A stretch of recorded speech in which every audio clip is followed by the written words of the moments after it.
Labą dieną. Džiaugiamės, kad jungiatės prie projekto Klinikinės elektrostimuliacijos svarba kineziterapijoje ir reabilitacijoje. Projektas finansuojamas ES Erasmus Plus programos lėšomis. Projekto partneriai: Pamukalės universitetas, Krajovos universitetas, Hatay Mustafa Kemal universitetas, Baskent universitetas, Suleiman Demirel universitetas, Šiaulių valstybinė kolegija, Burdur Mehmet Akif Ersoy universitetas ir visų šių šalių kineziterapeutų asociacijos. Pamukalės universitetas yra pagrindinis šio projekto koordinatorius. 4. modulis – denervuotų raumenų elektrostimuliacija. 4.8. Praėjus 3 mėnesiams. Vertė ir įgarsino Šiaulių valstybinės kolegijos asistentė Erika Petraitytė, parengė Fatma Nur Alcin, Betul Soilemez, Nilufer Cetisli Kokmaz. Įvadas. Denervuotas skeleto raumuo greitai netenka masės ir susitraukiamosios jėgos. Jeigu sužeidžiami apatiniai motoriniai neuronai, pasireiškianti atrofija būna daug sunkesnė. Raumenų atrofija tampa daug labiau komplikuota dėl po kelių mėnesių po denervacijos įvykstančios fibrozės. Viename moksliniame tyrime pranešama, kad 1-2 mėnesius denervuotų distalinių nervo dalių endoneurimas susideda iš beaksonių Bungnerio juostų. Susidaro iš eilės persidengiančių švano ląstelių citoplazmos išaugų, kurių kiekvieną dengia pamatinė lamina. 4-6 mėnesių laikotarpį denervuotos distalinės nervo dalys susideda iš pagausėjusio kolageno ir santykinai nedaug švano ląstelių. Įprasta manyti, kad gijimas nevyksta dėl atrofijos ir dėl to, kad denervuotų raumenų skaidulas keičia riebalai ir fibrozė.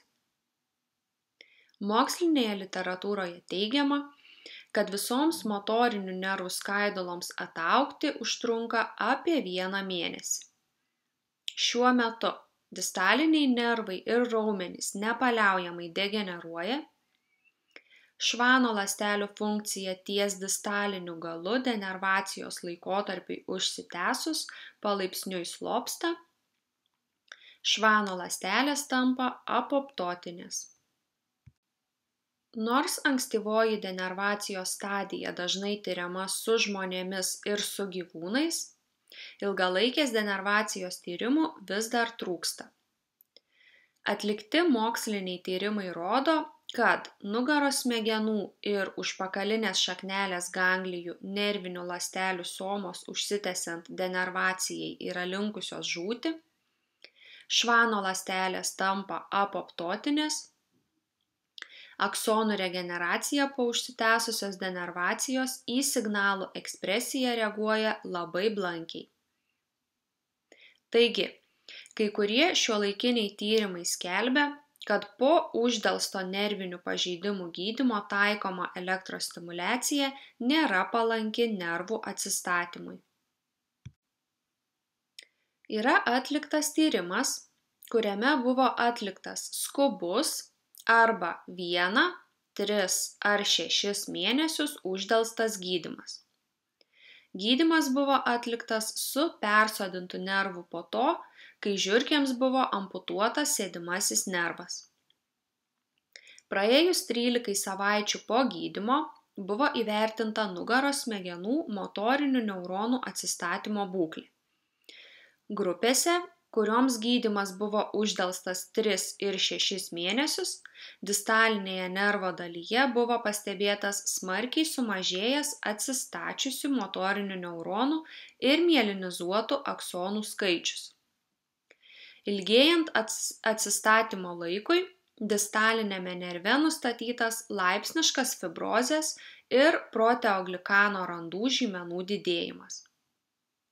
Šis tyrimas parodė, kad kritinė laiko riba, ties kuria regeneracijos rezultatai smarkiai suprastėja, yra 3 mėnesiai.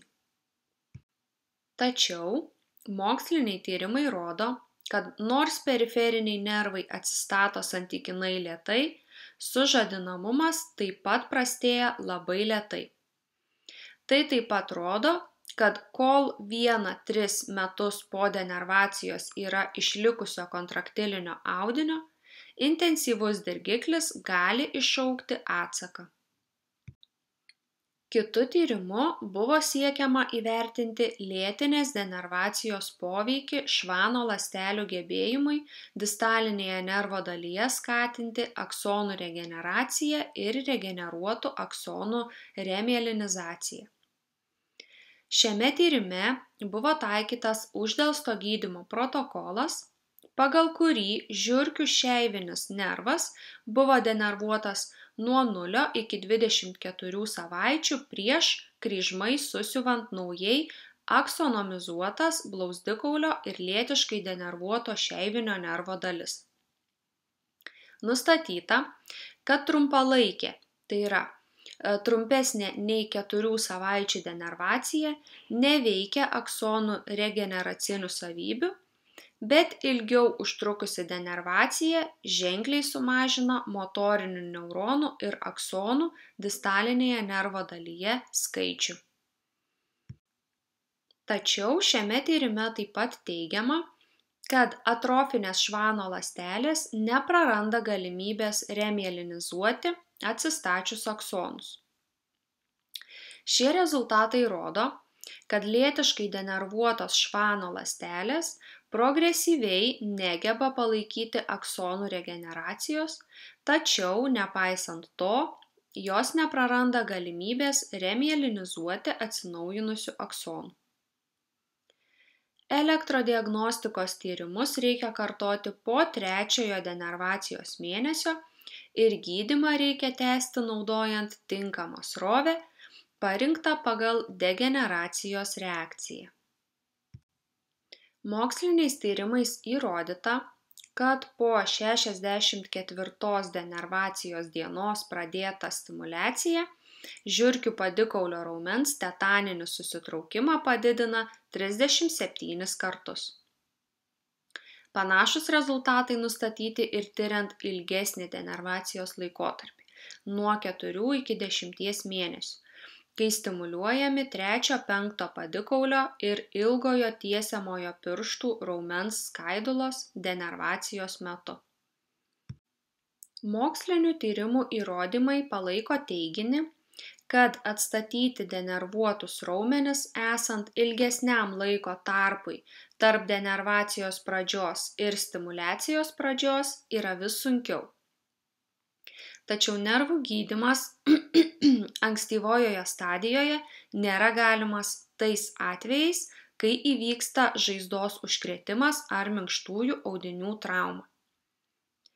Po daugelio uždarų nervų pažeidimų chirurgai neretai atideda chirurginę korekciją 3-6 mėnesiams, kad galėtų kliniškai įvertinti savaiminį atsikūrimą.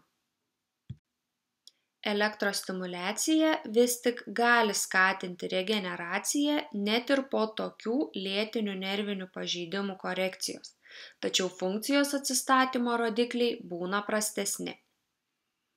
Moksliniai tyrimai rodo, kad neuroraumeninės elektrostimuliacijos gydymo pradžia varijuoja nuo 3 savaičių iki 4,5 mėnesio. Jeigu aksonas nepažeistas, pažeistas nervas gali atsikurti 1 colio arba 2,54 cm per mėnesį sparta. Dėl šių priežasčių pirmieji 3-6 mėnesiai yra ypatingos svarbos, norint įvertinti savaiminį atsistatymą. 9 pacientams, kurių priekinis blauzdos raumuo buvo visiškai denervuotas, gydymas buvo pradėtas praėjus nuo 2 iki 40 mėnesių po pažeidimo. Pacientams buvo stimuliuojamas priekinis blauzdos raumuo. Gauti rezultatai parodė padidėjusią pėdos dorsifleksiją ir sumažėjusią denervacijos sukeltą atrofiją. Elektrostimuliacijos protokolas. Stačiakampės bangos 25 Hz, 20 milisekundžių, 20 minučių per užsiėmimą, 2 kartai per dieną, 5 dienos per savaitę, iš viso 3 savaitės. Kitame tyrime pacientai, kuriems prieš 1-7 metus buvo diagnozuotas veidinio nervo paralyžius, buvo išskirstyti į 2 grupes – turėjusius veidinio nervo rekonstrukcijos operaciją ir jos neturėjusius. Abi šios grupės toliau buvo padalintos į gaunančius elektrostimuliaciją ir ne. Tyrimo rezultatai neparodė jokio reikšmingo skirtumo, kalbant apie reinervacijos greitį tarp grupių. Elektrostimuliacijos protokolas. 10 minučių sesija, 2 kartus per dieną, 5 dienas per savaitę, nuo 100 iki 500 milisekundžių, nuo 5 iki 27 mA, taikant trikampės sroves. Atvejo ataskaitoje buvo tiriamas ilgalaikė, visiška keturgalvio šlaunies denervacija turintis pacientas ir buvo įvertintas intensyvios elektrostimuliacijos gydomasis potencialas. 18 mėnesių po sužalojimo 2 poros didelių elektrodų buvo uždėtos ant šlaunų priekinio paviršiaus proksimaliai ir distaliai. Tyrimo rezultatai parodė sumažėjusią keturgalvio šlaunies raumens atrofiją ir elektrostimuliacijos protokolas pirmus 4 mėnesius. Taikoma 2 Hz 15 minučių per sesiją, 1 kartas per dieną, 5 dienos per savaitę. Po 4 mėnesių 15 minučių sesija, 1 kartą per dieną, 5 dienas per savaitę, 20 Hz stimulacija, iš viso truko 26 mėnesius.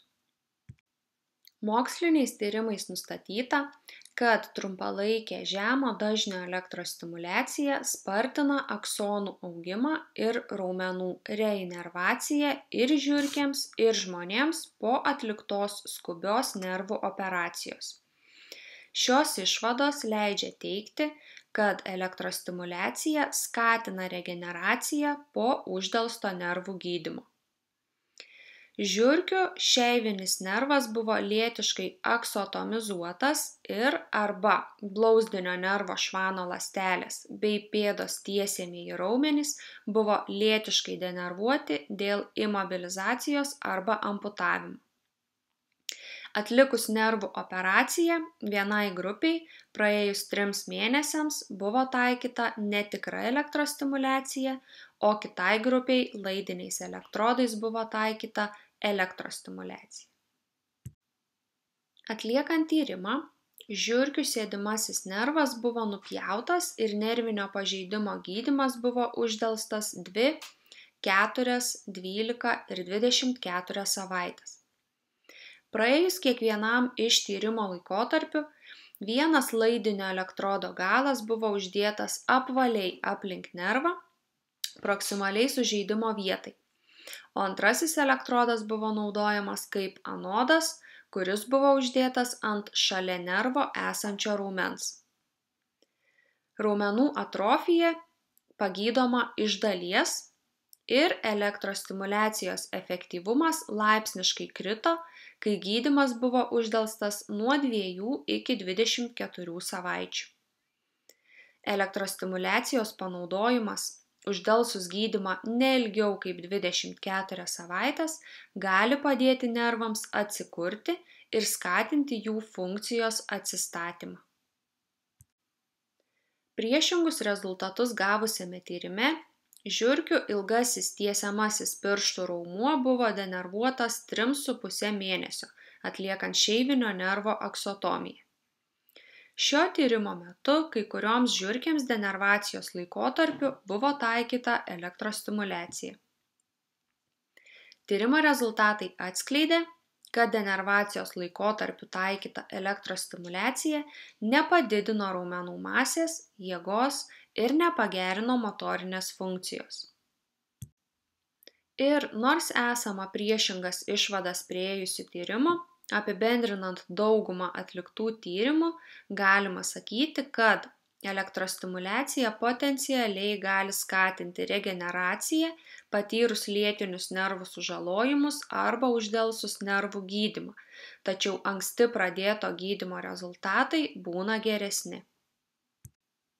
Išvados. Apžvelgus atliktus mokslinius tyrimus, galima pastebėti, kad denervuotų raumenų gydymui naudojamos neuroraumeninės elektrostimuliacijos tyrimų rezultatai nėra nuoseklūs. Manoma, kad viena rezultatų įvairovę lemiančių priežasčių galėtų būti kai kuriuose tyrimuose naudojamos aukšto intensyvumo srovės sukeliami raumenų pažeidimai ir jų išvarginimas.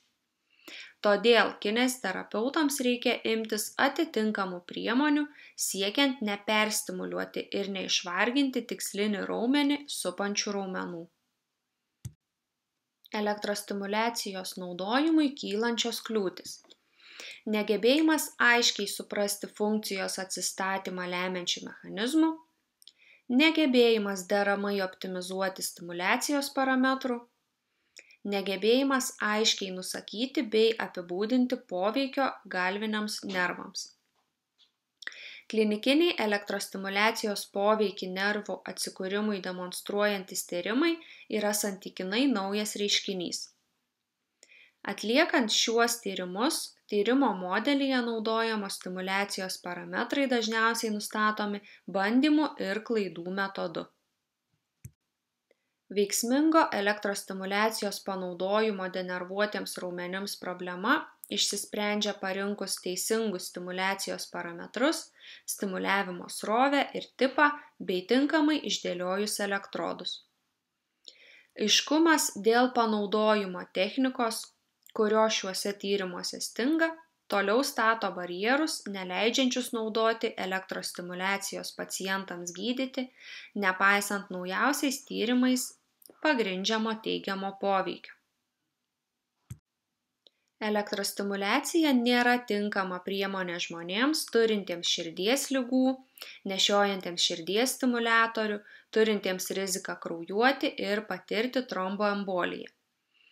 Elektrostimuliaciją reikia naudoti itin atsargiai nėščiosioms pacientėms, sergantiems epilepsija, turintiems sensorinių sutrikimų arba sąnario protezus. Elektrostimuliacija neturėtų būti taikoma ant miego arterijos, krūtinės ląstos, negyvos odos arba gerklų srityje. Į ką dar svarbu atsižvelgti? Elektrostimuliaciją savo darbe taikantiems kineziterapeutams labai svarbu išsiaiškinti elektrostimuliacijos poveikį žmonių nervų atsistatymui ir neignoruoti mokslinių tyrimų pateikiamų išvadų. Rengiant šį darbą buvo remiamasi įvairiais moksliniais šaltiniais.